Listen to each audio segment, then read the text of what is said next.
Ladies and gentlemen, when we talk about what God said would happen after September 30, 2025, we are not referring to a date on the calendar that simply marks the passage of time. We are speaking of a prophetic turning point, a moment when heaven's timetable intersects with human history. You see, heaven does not operate by the ticking of human clocks or the numbering of our months. God's time moves according to divine intention, and when He marks a moment, it is not arbitrary. It is purposeful, it is precise, and it carries weight that reverberates through both the spiritual and natural realms. In the pattern of divine history, God always signals before He shifts. There is always a season of preparation before a season of revelation. The prophets of old recognized these intersections. Moments when the unseen world began to press upon the visible, when heaven's agenda began to reshape human events. September 30, 2025 represents such a threshold, not an end but a beginning of unveiling, a divine realignment where God begins to expose, reorder, and redirect according to His higher plan. If you look back across biblical history, you will see that God always speaks before He acts. Before judgment came, Noah received an instruction to build. Before deliverance arrived, Moses heard a call from the burning bush. Before Jesus stepped into public ministry, there was a voice in the wilderness preparing the way. The pattern never changes. When heaven's timing draws near, God awakens human awareness. He stirs the hearts of those willing to listen, those who sense that something deeper is shifting beyond the surface of politics, economics, or society. We are living in such a time now. The signs are not merely in the news, they are in the human soul. The anxiety, the confusion, the hunger for meaning, all of it signals that something spiritual is stirring. Humanity is standing at a threshold where the invisible is about to become visible. And the question is not what will happen, but who will be ready to perceive it. Because, you see, when heaven's calendar advances, it doesn't simply change what happens around us, it changes what happens within us. The prophetic turning point of this season is not just about global events, but about personal awakening. It's about God calling individuals, families, and nations to wake up from spiritual sleep and align themselves with eternal truth. He is drawing a line between those who interpret the times through fear and those who discern them through faith. We must understand something vital here. Prophecy is not prediction. It is invitation. God does not reveal future seasons to impress us. He reveals them to prepare us. What will happen after September 30 is not meant to create panic, but to awaken perception. The changes that will follow, the disruptions, the exposures, the reordering of power and perspective, are not random chaos. They are divine correction. They are the shaking that must occur before stability can return. Think of how the farmer must till the soil before the seed can take root. The ground must be broken for growth to come. Likewise, the spiritual landscape of the world must be unsettled before true order can emerge. And that unsettling, that divine shaking, is what God has spoken of for this time. He is not dismantling to destroy, He is dismantling to rebuild. He is not closing one chapter to bring despair, but to open another filled with clarity, conviction, and purpose. The real test for us is not whether we can interpret the headlines, but whether we can interpret our own hearts. The prophetic calendar is not something we observe externally. It's something we experience internally. When God shifts the season, He first shifts the soul. That is why this turning point demands self-examination.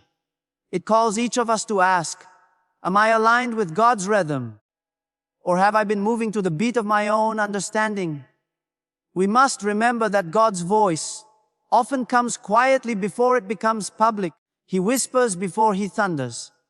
Those who listen now will not be caught unprepared later. September 30 is not the explosion, it is the signal. It is heaven's announcement that a new stage in the divine story is being set. And those who are spiritually alert will find themselves positioned, not panicked, not disoriented, but ready to act, ready to stand, ready to lead others through the unfolding. Many will look at that date and see nothing unusual.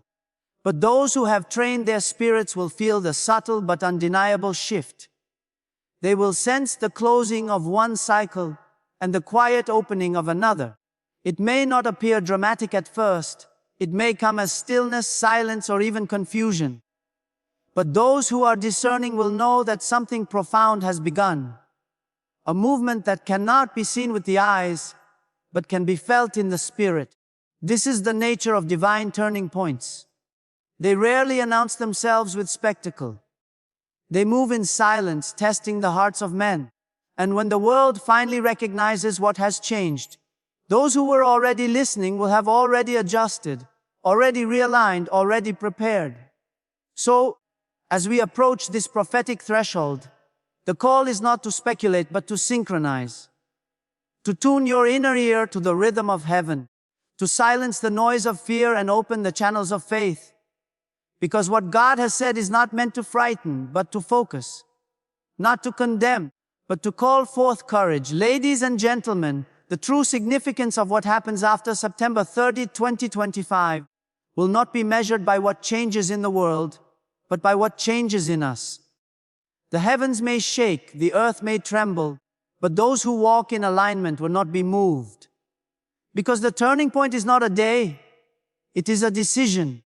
And the question God is asking each of us is this: when heaven shifts, will you? When God begins to move after a divine turning point, He does not always come with thunder and lightning. Sometimes He comes quietly, with light that exposes, clarifies, and purifies. That is what follows the moment we spoke of earlier. After September 30, 2025, a light begins to rise that cannot be ignored. It is the light of truth. And when truth begins to shine, everything hidden, everything disguised, everything built on illusion will be revealed for what it truly is. Now, this unveiling of truth is not merely about the world around us. It's also about the world within us. Humanity has built systems upon layers of self-deception, social, political, even spiritual structures that appear strong on the surface but are hollow within. When God says He will unveil truth, He is not just talking about uncovering corruption or false leadership.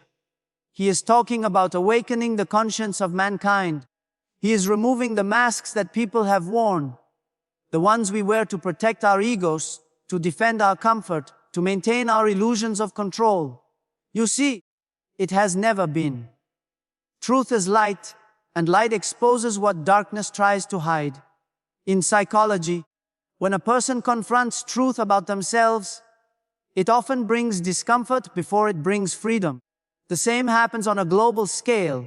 Before God can heal a nation, He must first reveal its wounds. Before He can restore integrity, He must expose hypocrisy. Before He can bring genuine faith, He must burn away the counterfeit. This is why, after this appointed time, there will be a season of exposure, unlike anything the world has seen in our generation. It will not come all at once, but it will come steadily. Layer by layer, truth will surface. Lies that have long been accepted will begin to collapse. Hidden motives will become visible. And where deception has ruled, clarity will emerge, not as judgment, but as purification. For truth, in its purest form, is not an instrument of destruction. It is an agent of cleansing. This unveiling will test humanity's relationship with truth itself. We live in a world that celebrates perception more than reality, where people prefer comfort over conviction, applause over authenticity. But God's truth does not negotiate with comfort. It does not bend to popular opinion. It stands as a mirror that cannot be blurred. It shows us who we really are. And it forces every person, every leader, every institution to confront what has been hidden beneath the surface. Spiritually, this unveiling also marks a transition from blindness to vision.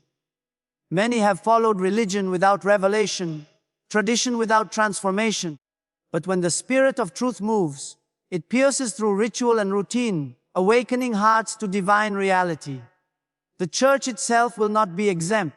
God will begin to separate performance from power, charisma from character, and noise from anointing. What once seemed impressive may suddenly appear empty, because truth has a way of stripping away everything that is not real. And this process, my friends, though unsettling, is necessary for revival. There can be no true awakening without first a breaking. God does not expose to shame, He exposes to heal. He reveals so that restoration can begin. But the healing cannot start until the infection is brought into the light. Philosophically speaking, truth is the great equalizer. It humbles the proud and elevates the sincere. It reveals that human wisdom, for all its sophistication, is still limited when detached from divine insight. When truth appears, false confidence collapses. The proud are silenced, and the humble find strength. This is why the unveiling of truth is not the end of hope. It is the beginning of clarity. In our personal lives, this season of revelation will also touch deeply. You may find yourself seeing relationships, motives, and priorities differently. What once satisfied you may no longer fulfill you. That's not loss, that's growth. When God opens your eyes, He simultaneously closes the doors that lead you backward. Truth rearranges our inner world. It forces us to choose authenticity over appearance, conviction over convenience. But let me warn you, the unveiling of truth is not easy to bear. When people's illusions are shattered, resistance rises. Some will fight against what God is revealing, just as the Pharisees resisted Jesus when He exposed the emptiness of their religion. They could not tolerate His light because it threatened their darkness. The same will happen again. People will label the truth as arrogance, call discernment judgment, and mistake exposure for negativity. But remember this, rejection does not cancel revelation. God's truth does not depend on human approval. And yet, there will also be those who embrace it, those whose hearts have been yearning for something real. For them, this unveiling will be a time of deep renewal. They will experience what the Bible calls the peace that surpasses understanding, not because life becomes easier, but because truth brings alignment. When you walk in truth, your spirit finds stability even when the world shakes. So as we move beyond September 30, understand that what follows will not simply be events unfolding in the physical world. It will be an inner awakening.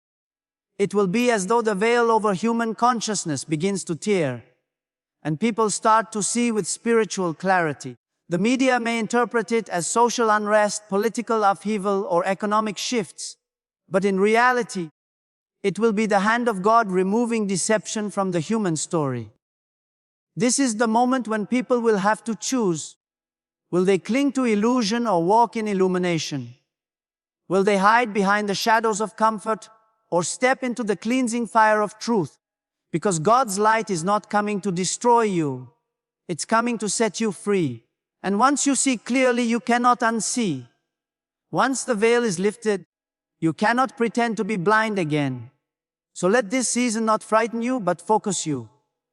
Do not run from the truth that is being revealed. Embrace it. For what God exposes, He intends to transform. And what He reveals, He intends to redeem. Because truth, once seen, demands response. And your willingness to face it will determine your readiness for what comes next. When truth begins to unveil itself, as it will after that prophetic threshold we've spoken about, something inevitable follows. Separation. You see, truth is never neutral. It doesn't simply reveal, it divides. It draws a line between what is real and what is false, between conviction and compromise. And when God begins to separate, it's not an act of rejection, it's an act of refinement. This is what I call the Great Divide, a spiritual sorting, not based on appearance or reputation, but based on the posture of the heart. From the beginning of time, every divine movement has created this divide. When Moses stood before Pharaoh, the line was drawn between those who trusted in God's word and those who mocked it. When Jesus began His ministry, people had to decide, follow the truth or remain with the comfort of the crowd. Even within the church, truth always forces a decision. And as we move past this coming season, God is going to make those decisions unavoidable. People will no longer be able to stand in the gray. The middle ground will disappear. This separation is not about punishment, it's about positioning. It's God preparing the hearts of those who will carry His purpose in the next season.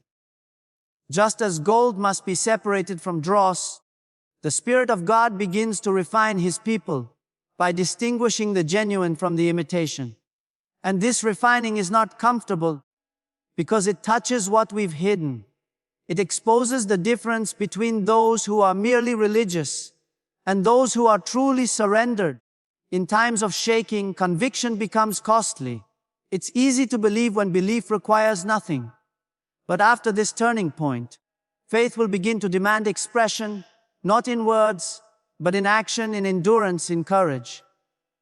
Those who stand will not be the loudest, but the deepest. They will not be driven by trends or titles, but by truth anchored in their spirit. I want you to understand something profound. God's separation is always redemptive. It is meant to protect purity, not promote pride. When He divides, it is because He is about to deploy. When He removes the crowd, it is because He is preparing a remnant. That remnant may not look impressive, but it will be effective. These are the ones who will walk in clarity when confusion reigns, who will carry peace when fear spreads, who will act with authority when others hesitate. Psychologically speaking, such seasons of division are deeply uncomfortable because the human mind is wired to seek belonging. We want to stay where we are accepted. But the Spirit calls us to a higher belonging, to alignment with truth, even when it isolates us from comfort. Growth always requires separation. The seed must break from its shell. The child must leave the womb. The believer must detach from the world's rhythm to live by heaven's rhythm. Separation is the price of transformation, and yet many will resist it. Many will cling to what is familiar, even when it's false. The shaking will expose that some people love the idea of God, but not the discipline of God. They love inspiration, but not instruction. But after September 30, the days of casual faith are ending. The spiritual landscape is shifting from emotional Christianity to experiential Christianity, where you don't just hear truth, you live it. You don't just attend the presence of God, you carry it. We must remember what Jesus said, "A house divided cannot stand." That means both the world and the church cannot remain half light, half darkness. The dividing line is being drawn not to destroy, but to strengthen.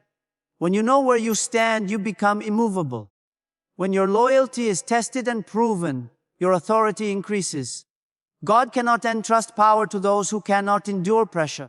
That's why this separation is necessary. It builds spiritual backbone. And let me say this, the divide is not always visible. It's not about who sits where or who wears what. It's about who obeys when no one is watching.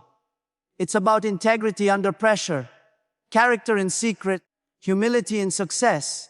These are the measures of alignment in the eyes of God. The world measures influence by visibility. Heaven measures it by obedience. Philosophically, this divide is also symbolic of an ancient truth that all creation operates on polarity. There can be no clarity without contrast. Light is known by the presence of darkness. Good is defined in opposition to evil. So when God allows division, He is simply revealing contrast, showing us what has value and what does not.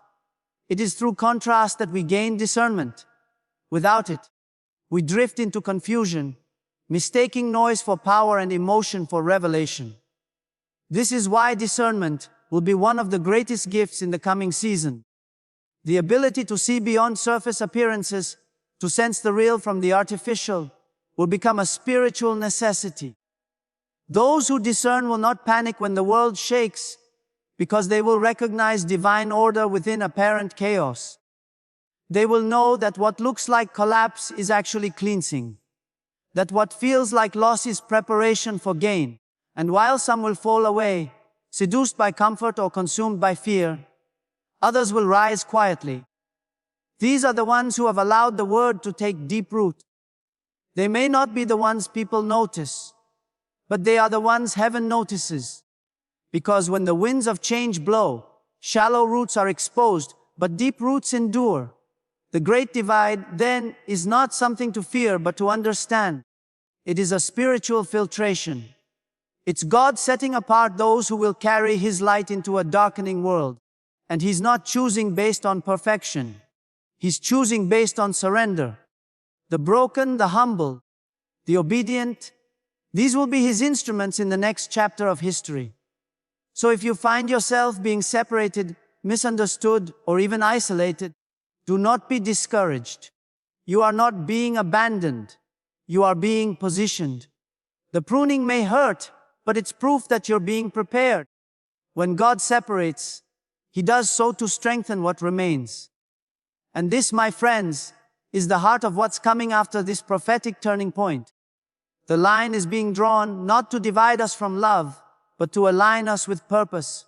Every true awakening begins with a separation. And when that separation is complete, what remains is pure, powerful, and unstoppable. Because in the end, it is not the multitude that changes the world. It is the remnant that refuses to bow.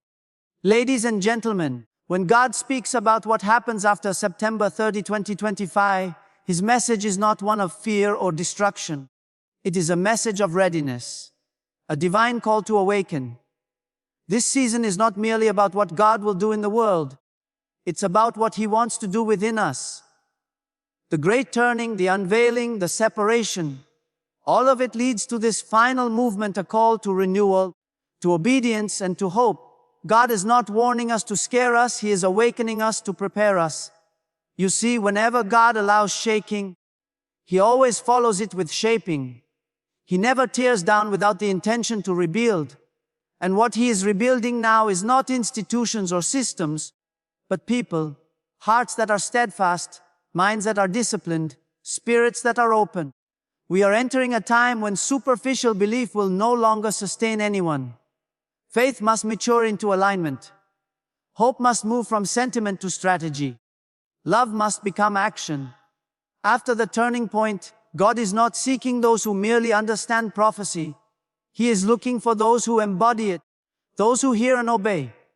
Because revelation without response produces stagnation. The world does not need more information about God.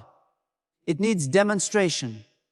It needs lives that reflect divine truth in human form. That is why this call to readiness is so important. It is about becoming, not just believing. Philosophically, readiness is the alignment of inner order with outer reality.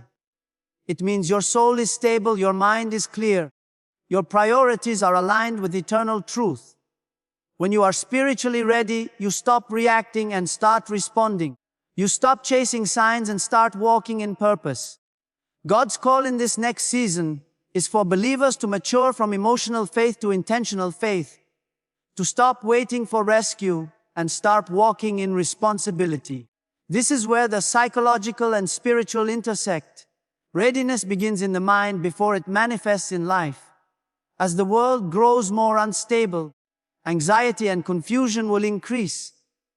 But the Spirit of God is calling His people to mental discipline, to guard their thoughts, to master their emotions, to live from a place of spiritual composure. You cannot carry peace to the world if you have not found peace within yourself. And that inner peace comes from obedience. Obedience is not slavery, it is alignment with divine intelligence.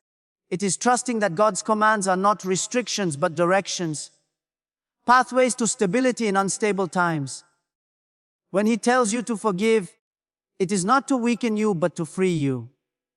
When He instructs you to let go, it is not to deprive you but to prepare you for something better. Readiness means trusting God's timing even when you don't understand His method. And this, my friends, is the true test of faith after September 30. The world will clamor for certainty, but God will call for trust.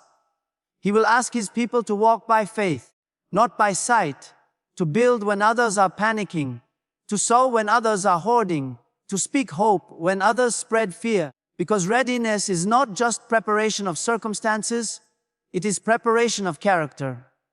Remember this: before God changes the environment, He changes the individual. Before He brings new seasons, He transforms old mindsets. The Israelites were freed from Egypt in a single night, but it took 40 years to free Egypt from their hearts. God is doing that kind of inner work again.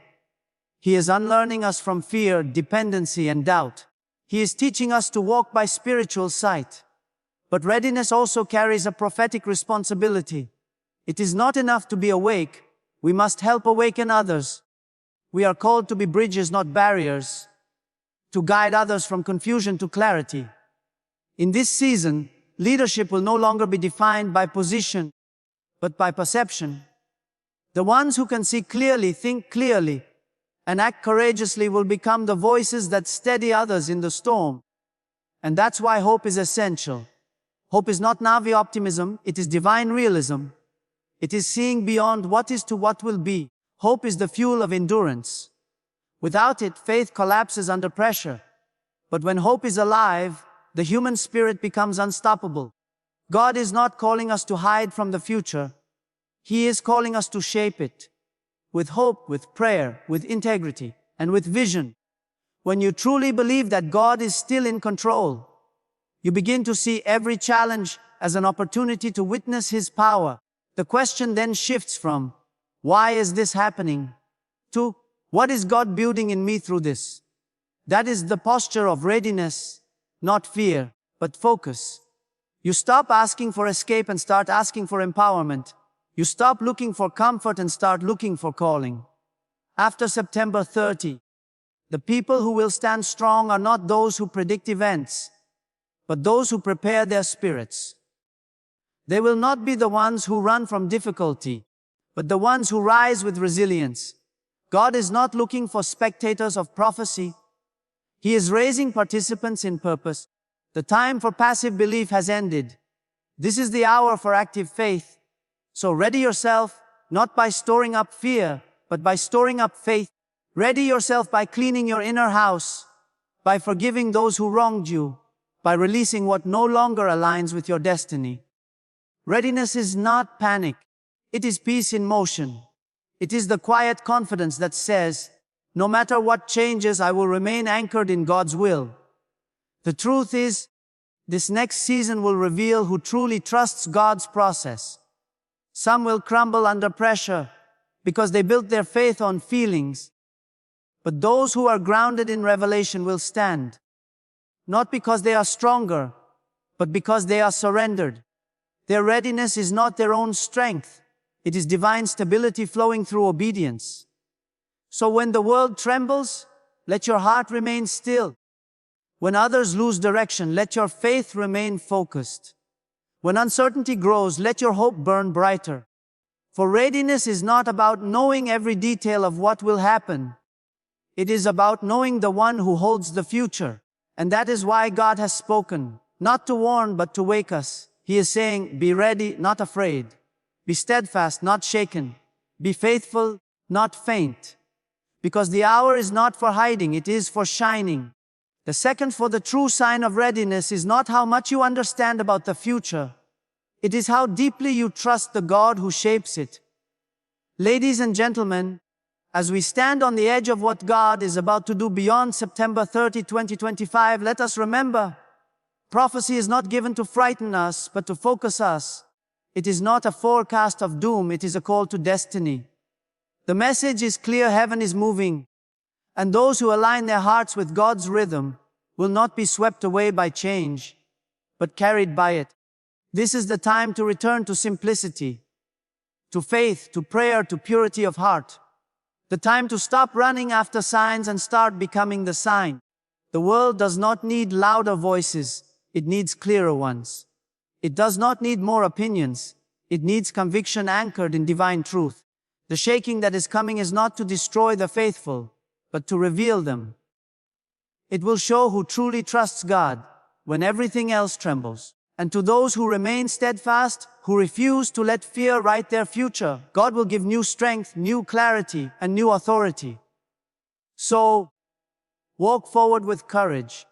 Do not let the noise of the world drown out the whisper of the Spirit.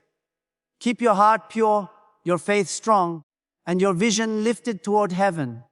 Because the days ahead will not belong to the fearful.